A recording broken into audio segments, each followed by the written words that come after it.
सदगुरु कभी नष्ट नहीं होता है, हमारा इष्ट कभी नहीं। जैसे हम अपने इष्ट में इष्टता का दर्शन कर रहे हैं, वैसे हमारा ही इष्ट है, सब में विराजमान है।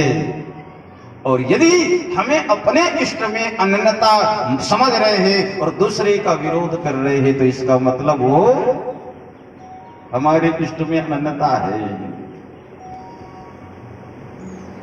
अनन्यता का अभिप्राय क्या है? अनन्यता किसे कहते हैं? अन्यानाम आश्रयाणाम त्यागो ही अनन्यता। संसार के जितने भी चीजें हैं उनका आश्रय ना लेना, उनका त्याग करना, केवल भगवान का ही एकमात्र आश्रय लेना, यही अनन्यता है। अब जरा ईमानदारी से बताओ, भगवान का कितना आश्रय लेते हैं?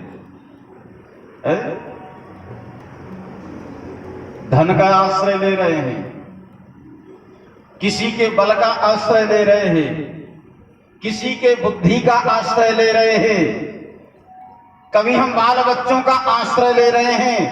क्या ईमानदारी से हृदय से हम राम जी का आश्रय ले रहे हैं पूर्ण रूपेण से?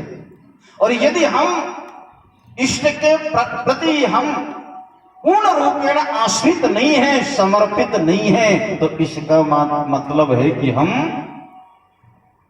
अनन्य है ही नहीं, आश्रित है ही नहीं। और ध्यान रखना, भगवान की घोषणा है, गीता में कहते हैं अनन्याश्च चिन्तयन्तो माम ये जनाः पर्युपासते तेषां विमुक्तानां योगक्षेमं वहाम्यहम्। जो मेरा आश्रित हो जाता है, फिर संसार में किसी का आश्रय लेने की उसको प्यारे जरूरत नहीं पड़ती है। अन्यश्रयी को भगवत आश्रय नहीं मिलता है, और भगवत आश्रयी व्यक्ति को संसार के आश्रय को जरूरत नहीं पड़ती है। तभी तो भगवत क्या कहा है, मोर दास कहाई नर आशा।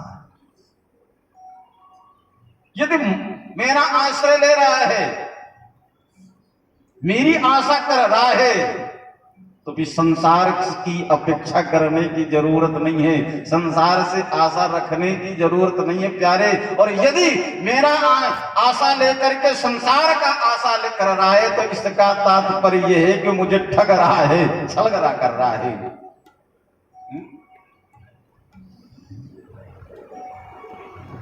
द्रौपदी जब तक दुनिया का आश्रय लेते रही, संसार के प्रति आश्रय करती रही, बड़े बुजुर्गों का आश्रय लेती रही, तब तक भगवान का आश्रय नहीं मिला। जब वहां से मन हटा, रक्षा नहीं हो पाई, तो किसका आश्रय लिया? अपने पतियों का आश्रय लिया कि अब मेरी रक्षा हो जाएगी। लेकिन प्यारे, पतियों का भी आश्रय छूट गया।